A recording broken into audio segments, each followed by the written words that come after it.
Good evening na naman mga boss. Okay, ako na naman. So, pakita ko lang. Flex lang natin, no? Tingnan nyo mga boss.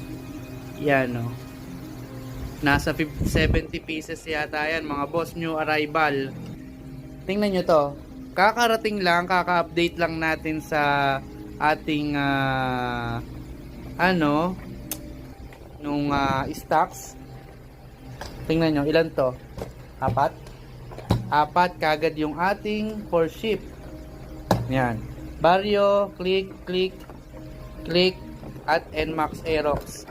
So, ito yung kanyang mga waybill. Basahin ko ha. Isang taga Cotabato. Isang taga Romblon. Okay, saan pa to? Manila, ayan. Okay, sabi ko sa inyo, eto, wala, baka mga 2 weeks, 3 weeks, ubos yan. Okay, yung dating ng stocks natin, after 1 month pa ulit. Okay, ayan o. Honda Click, dumating na, B2, B3, B4, pwede, okay. Tapos pang Click 160, ADB 160, P6 160, check out nyo na agad mga boss. Thank you.